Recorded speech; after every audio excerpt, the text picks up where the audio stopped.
point of sales operators, that's POS operators, say there are plans to sue the Corporate Affairs Commission over mandatory registration requirements. On May 6, CAC and financial technology companies agreed to a 2-month timeline which ends on the 7th of July to register their agents, merchants, and individuals with the Commission. According to the Commission, the action is equally backed by Section 863, subsection 1 of the Companies and Allied Matters Act 2020, as well as the 2013 Central Bank of Nigeria guidelines on agent banking. The Commission said the registration aims to safeguard the businesses of fintechs and customers, as well as strengthen the economy. However, Elegbede Oluwasegun, National General Secretary of the Association of Mobile Money and Bank Agents in Nigeria, AMBAN, said POS operators have decided to take legal action to challenge the legality of the directive. Joining us now on the show is Fasasi Atanda, National President, Association of Mobile Money and Bank Agents of Nigeria, AMBAN. Good morning, Mr. Atanda. Good to see you on the show. So I hear you're on a legal warpath with this directive for POS operators to register. I want to understand, one would think on the surface of things that this is a good move to protect Nigerians and to ensure that people who are running such a sensitive business are legitimate and can be recognized. But you're fighting this. What is the reason for that? And why are you challenging the legality of it? Okay, thank you so much. I think we need to first of all understand that there are a lot of misinformation outside there. That is actually one of the reasons why we have to come out and actually, oppose most of these policies. Registration, number one, is not a yardstick of fighting fraud. A lot of registered companies today that are into fraud. And fraud in agency banking is not about CAC registration. It's about collective action of the stakeholders, which we are currently working with all the security agents. You can't regulate what you don't understand, what you are not part of. CAC has registered over 4.9 million businesses in Nigeria as of today. Almost 50% of it failed every 5 years. So their priorities must be or are to be concerned about establishment and viability of businesses, not about registration of what people are seeing are just POS. It is an industry, it is an agenda, it's a global agenda on financial inclusion. So you are trying to destroy and attack the sinks of financial inclusion in Nigeria. That is what you are doing, and it's offending a lot of stakeholders. So today, they need to understand how our industry operates. You don't have most of these fintechs today. They don't operate branches. So they leverage on what we call sub-agents. So they are like branches of the banks. So if it is not correct to say that a branch of a GTB in Egbeda should go and register with CAC, it's also not correct to have a sub-agent of MoneyPoint or OPay to say go and register and that is not what the law says. What the law says is that non-individuals operating under company name, like if you are operating on your signboard, you are operating as Adamu Enterprises. Adamu Enterprises should be on the books of CAC. You must be legally registered.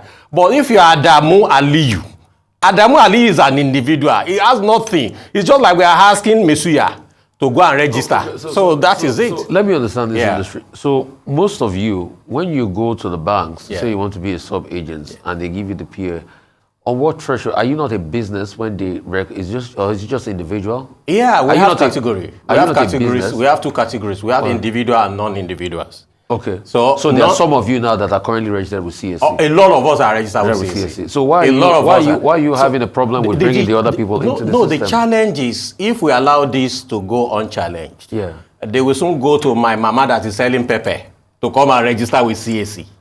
Because the category of the sub-agent that we have, they don't need compulsorily to register with so CAC. take for instance, I'll think that you are a POS operator yourself. You have a couple of branches, but you're registered as a business. Of course, because I am at the category of agent network manager. So why can't the smaller ones also too registered as a business, at least to be able to tie in that corporate end? Or is it because of taxation you don't want? No, do you guys pay taxation? Of course. Okay. Of course. So is it because you don't want other people to be in the tax bracket? No, the challenge is we have created over 2 million jobs in Nigeria in the last couple of years, going by the existing structure.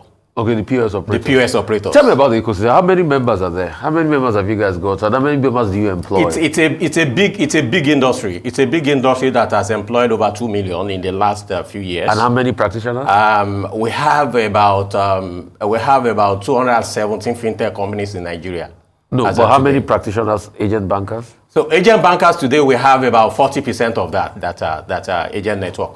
So 40% of 2 million? Yes. Whoa. Yes. So, and you've employed about 2 million? Of course, about 2 million direct jobs. So that's a big ecosystem. It is. How much do you guys turn over in transactions? The worth of the industry itself today is about 13 trillion. 13 trillion yes. for agency banking, for agency banking, for agency banking. So it's a big industry that we call fintech, and a lot of investment. The highest, direct investment into Nigeria in 2022, the largest was into fintech. Oh yeah. So obviously, how much in taxes do you and your members pay in a year if you turn over 13 trillion? That record will be with CAC because a lot of us are filing returns to CAC. So you file returns. So a lot of us are filing returns with CAC. Okay. That's decent. I'm still, and I'm sure a number of people are still wondering what the big issue is. If you have such a big ecosystem and you're turning over such huge amounts of money, what do you have against registering with the CAC, especially for your smaller agents? Is it because we've eliminated the issue of tax? You say that's not the challenge. Yeah. What is the challenge? Okay, the challenge is we are trying to chase a lot of people out of jobs. The meaning of that is they are surviving. They are surviving with 20,000 naira in terms of working capital, and you're asking them to come and pay over 15 or 20,000 naira for registration. And every year you're asking them to come and be filing returns, as an individual, whereas they are just a branch of a company, an existing company. So that is the whole idea about it. And also, the CBN memo that instructed that agents should register is actually talking about non-individual. If you look at that memo, non-individual. So why is CAC, enforcing people and threatening to send police after the POS? So they're saying they will send police after the POS? Yes, by July. They are fixed July 7th. Okay. July deadline. And we are saying we are going to challenge it. Let's talk about fraud and ease of banking and this over 200 fintechs. Yeah. What are the major ones some of you use, and how have they been able to mitigate fraud alerts? Yeah, I think before the launching and declaration of the Central Bank of Nigeria, the launching of Strategy on Financial Inclusion in 2011, we all understand the fact that banking in Nigeria was a nightmare, and coupled with the fact that over 300 local governments in Nigeria are without bank branches. So, and the largest transactions are happening in the informal sector in Nigeria, and this population are excluded. So, the POS that you are seeing are meant to actually bridge the gap. Yeah. So, and you will all agree with me. If you sample about 100 Nigeria on the street today, ask them how many people have visited the bank this year. About 80% will tell you that I have nothing to do at the banks since I can see at the POS and do my payments and move on. But we're not happy with you guys because of your charges. The charges is not. It is a cost to serve because they also have cost ingredients. Yeah. Like what? So you run with your own capital. So as interest rates is increasing, you also need to go and increase your own cost to charge.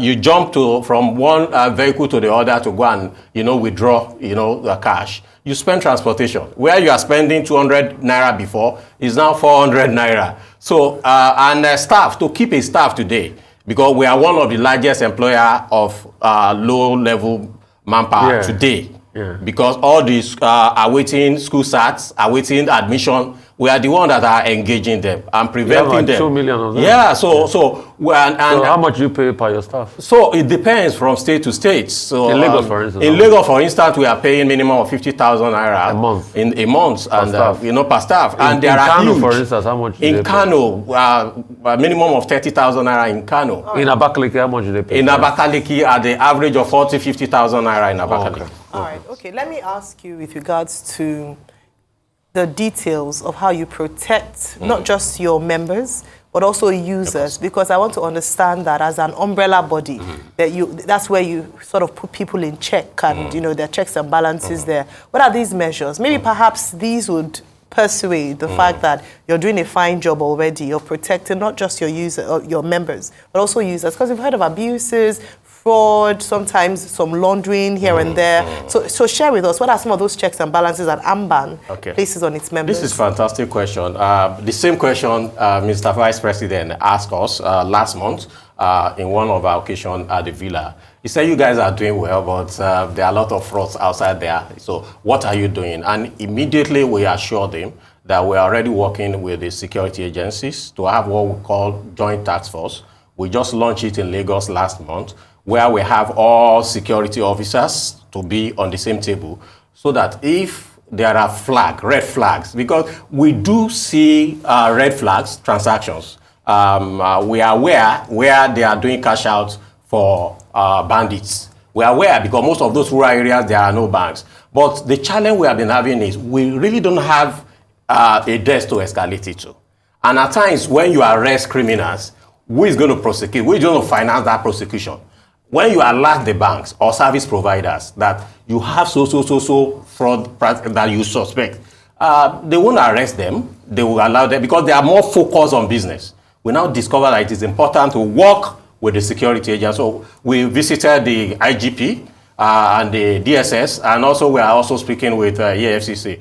And part of what we are also trying to correct is most of the security agents, they also need to work in synergy with us and have the understanding, because you can only secure what you understand.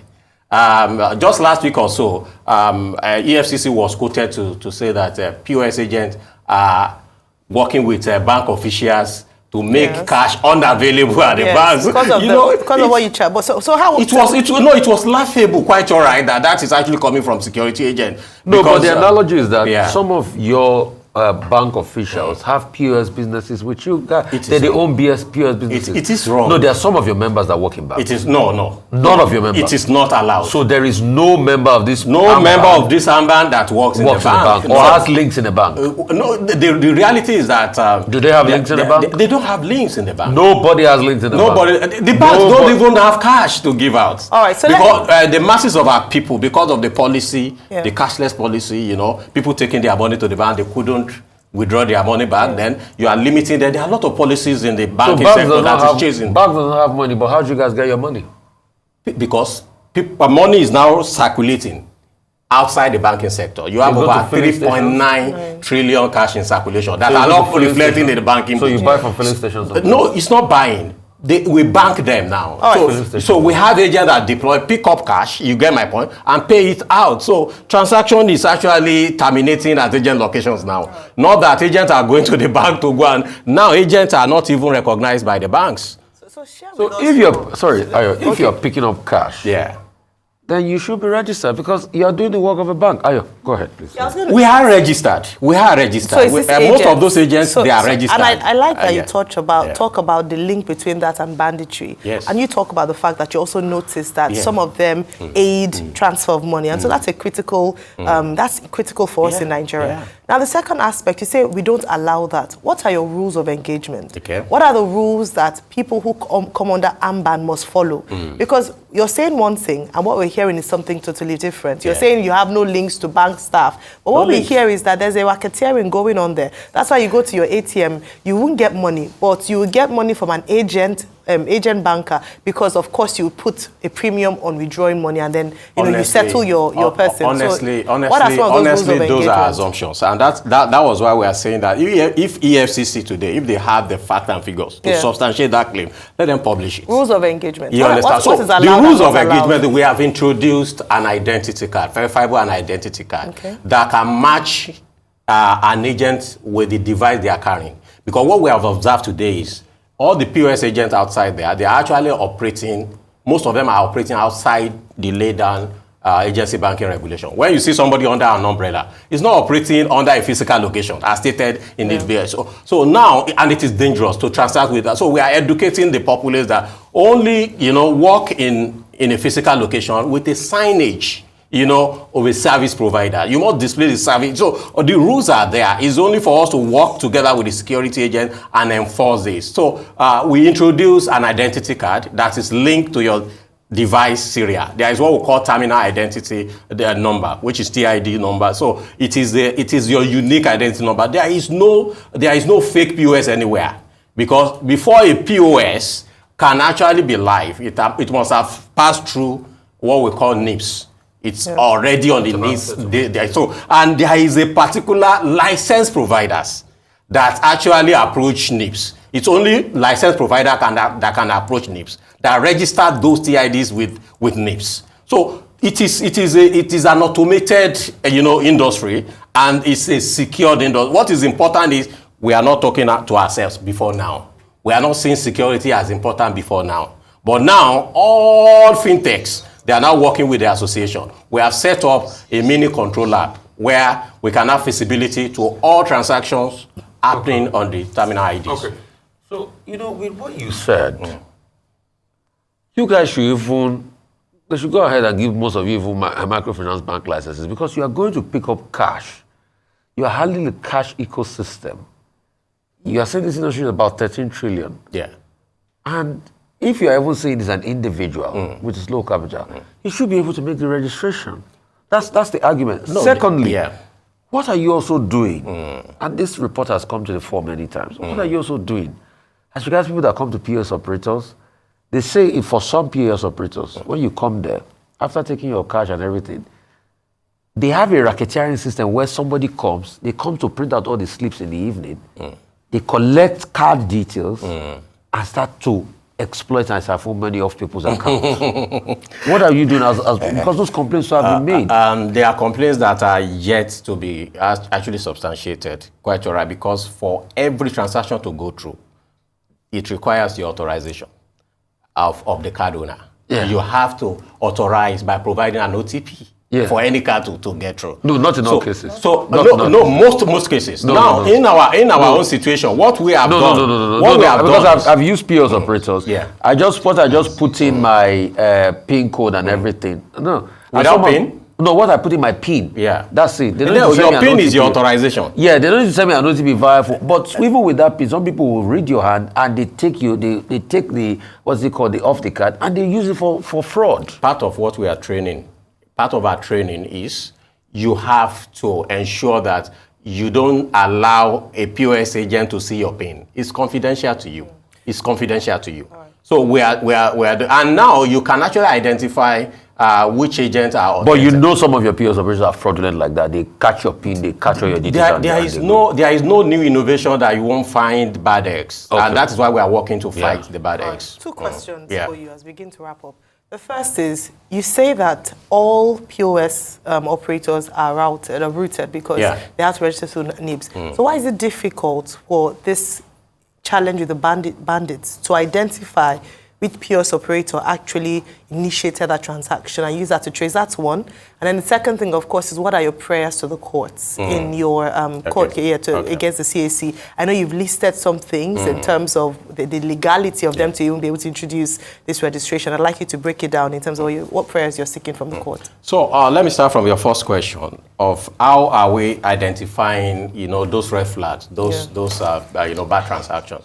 I think most frauds, we have human-related frauds, we have technology frauds. In fact, most of the banks, most of the providers, they have been attacked. They have also been robbed because fraud in the system is multifaceted.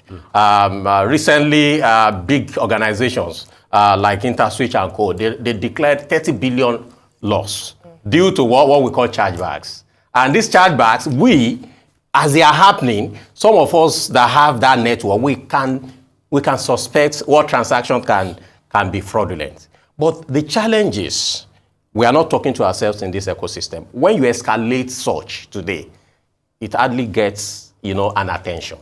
And that is why today we are putting up a platform of joint task force for us to be talking to ourselves. So before you can see massive fraud in agency banking business, there will be pointers. Some people are seeing it, but we just need to act on it. Then on the issue of what are our prayers to CAC, number one is for us to, it's not fighting, we just want to get the interpretation of the law on the that section, 863. It is clearly stated that you can only operate as a company or as a business if you register with CAC. Not you are operating as an individual. If you're operating as an individual, that clause, we just want to go and seek for that interpretation, and also to stop CAC from sending police to harass the innocent, jobless Nigerians outside there. There are things that we can have conversation around. So you think the timeline is too short? The July deadline given? Yeah, until we have that clarity about what the law says. What we are saying is most of those agents you see, they are already registered. They are branches. They are branches like what we have branches in the banks. So they are branches of the fintechs companies, non-banks. Good. Yeah. As we wrap up, yeah. Do you have a back end where you can track most of your members and transactions and all of that? Yes. All aggregators, they have what we call dashboard. Okay, so you have a dashboard. So we have a live transaction. You have a live transaction. Live transaction. For national, for AMBAN. Yes, for view. Okay. And we just signed an agreement with Nigerian Police Force, VGS, to set up a control room where we can also see the physical locations of agents that sign up, Okay. Yeah. Thank you so much. We'll wrap it up there.